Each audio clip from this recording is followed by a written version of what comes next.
câmeras de segurança em todos os cantos, guardas durões e com olhos de águia, enormes torres de vigilância. Prisões são construídas para manter as pessoas dentro. Ainda assim, existem vários prisioneiros que de alguma forma ou outra conseguem fugir. E uma das fugas de prisão mais surpreendentes de todos os tempos foi a de El Chapo. Você se lembra de ouvir que poderia cavar um buraco no chão fundo o suficiente para chegar à China quando era criança? Embora isso possa ser apenas um mito para entreter as crianças, os túneis podem ajudar uma pessoa a sair da prisão. Pelo menos foi o que aconteceu no caso da famosa fuga da prisão de 2015 de Joaquín El Chapo Guzmán, no México. Acredite se quiser, esta foi a segunda vez que El Chapo fugiu da prisão, o que tornou a história ainda mais inacreditável, considerando o nível de segurança da prisão na qual ele foi colocado. Mas, se você está imaginando algo como no filme Um Sonho de Liberdade, não foi assim que aconteceu. El Chapo não decidiu fazer essa fuga sozinho. Sua fuga foi um esquema elaborado envolvendo várias outras pessoas que estavam comprometidas em ajudá-lo a sair de lá.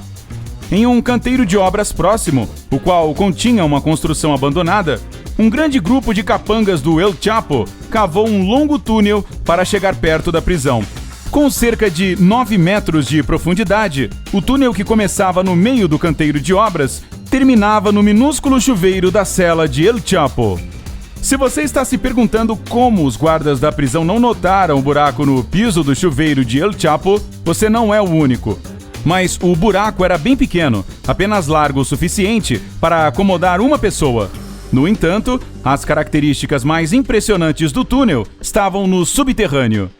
Dentro do túnel, escavado usando apenas picaretas e pás, havia uma pista de metal com uma motocicleta adaptada sobre um trilho que transportaria El Chapo de um extremo ao outro, até o canteiro de obras. O trilho também foi usado para transportar carrinhos cheios de pó e restos de escavações durante a construção. Mas o que foi feito com toda a terra que foi retirada? Bom, os homens, inteligentemente, a espalharam em torno do terreno aberto que rodeava o falso canteiro de obras, e ninguém percebeu. O túnel também ostentava painéis de madeira e até tinha um sistema de ventilação, o que deveria ter levado de 18 meses a 2 anos para ser construído. De acordo com as autoridades, levou apenas cerca de 16 meses para ser concluído. Porém, construir este túnel não foi tarefa fácil. Não só o trabalho manual era incrivelmente intenso, mas os homens de El Chapo também estavam sob muita pressão para terminar o mais rápido possível, porque ele poderia ser transferido para outra prisão a qualquer momento sem aviso prévio. Além disso, El Chapo estava sob observação constante, tudo, desde suas ligações telefônicas até as suas correspondências. Era cuidadosamente monitorado, em busca de qualquer menção a um possível plano de fuga. Lembre-se, ele já tinha fugido uma vez em 2001. Além de tudo isso, os homens tiveram o cuidado para não fazer nenhum barulho que atraísse suspeitas dos guardas. Afinal, eles estavam fazendo tudo isso bem debaixo da prisão. Em 12 de julho de 2015, com apenas 16 meses de prisão, El Chapo foi recebido por um dos escavadores, que lhe disse para entrar, e foi isso que ele fez. Assim que ele desceu o túnel, ele foi capaz de andar sem ter que engatinhar ou até mesmo abaixar-se, já que foi construído com altura suficiente para acomodar o fugitivo, 1,67 m. A motocicleta o levou até o final do túnel de 1,6 km, onde sua equipe esperava por ele com uma muda de roupa e um carro de fuga. E assim, ele saiu. Uau! Se isso não é uma história interessante, então eu não sei o que é. Mas o El Chapo não foi o único a conseguir fazer uma fuga elaborada da prisão. Aqui estão outras histórias de arrepiar. A fuga de Michel Vaujour.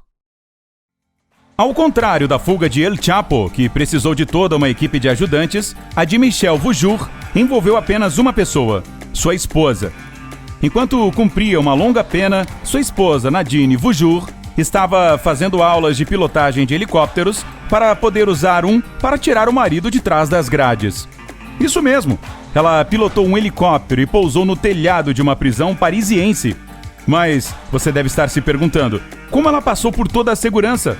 Bom, obviamente, ela pintou algumas nectarinas para que se parecessem com granadas e ameaçou jogá-las enquanto rumava para resgatar o seu marido. Tipo, tem alguma outra forma de fazer isso? O casal voou para um campo de futebol, onde ambos entraram em um carro e partiram. Agora, se isso não é um cônjuge comprometido, então eu não sei o que é. A fuga dos 7 do Texas. Acho que podemos incluir esse como o melhor de todos no quesito o trabalho de equipe realiza sonhos. Em 13 de dezembro de 2000, 7 presos estavam de joelhos, esfregando o chão da sala de manutenção da prisão. Quando chegou a hora do almoço, eles disseram ao guarda que preferiam terminar o trabalho do que comer.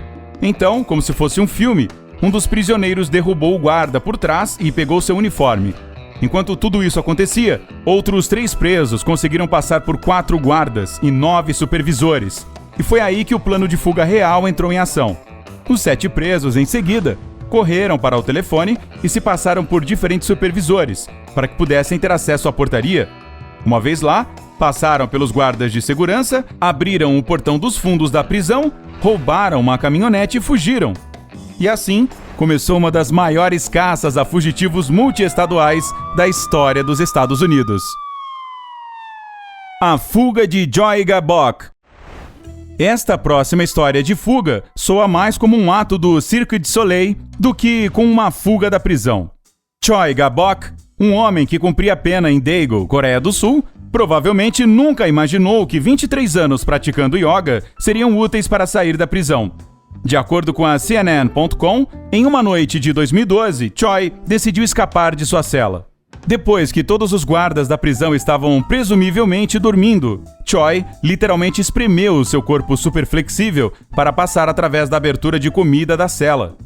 A abertura tinha apenas 46 centímetros de largura e 15 centímetros de altura. Mas com uma estatura de apenas 1,65 m e uma incrível capacidade de se dobrar da maneira certa, ele conseguiu passar. No entanto, 6 dias depois, Choi foi encontrado novamente e levado de volta para a cadeia. É seguro assumir que os guardas se certificaram de que a abertura para a comida dessa cela fosse um pouco menor do que a anterior. A grande fuga de Alcatraz. Claro, você não pode falar sobre fugas da prisão sem mencionar a mais infame delas. A Penitenciária Federal de Alcatraz era uma prisão de segurança máxima em uso de 1934 a 1963.